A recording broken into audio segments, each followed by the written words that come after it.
tầm mày mà mồi mày mày riêng cả đã thay là tụt tên cả đó thì hiện là hiện họ xin thay par cho nha họ xin par cho nha hiện mồi mày này so đó so lấy lật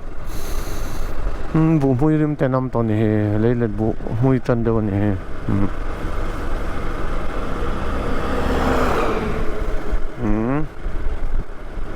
cái lại phải ở hiện nên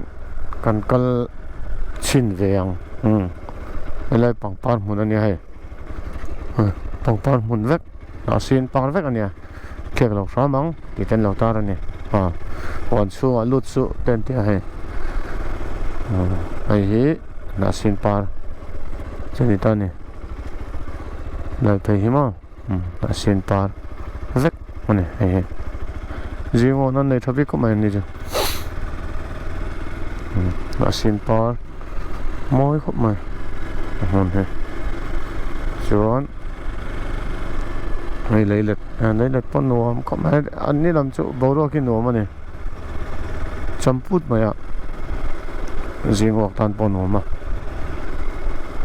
này nó xin par cho nhá nó cố tình mong đợi này nó xin thì ông phải công tồn với cái này đây là tay phải à chốn hết chuyện mà hiện họ xin cố tình họ tăng á chốn hết chuyện làm mỹ sarasveran họ anh tôi phải thung đa hay chỗ độ mình này nuông cốc mà hắn chặt phải đâu bóng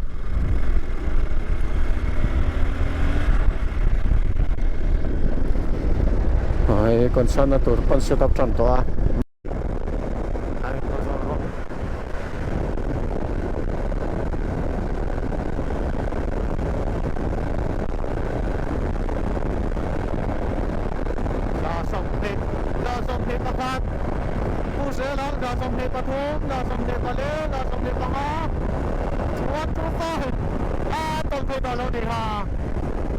Facin bakal tu.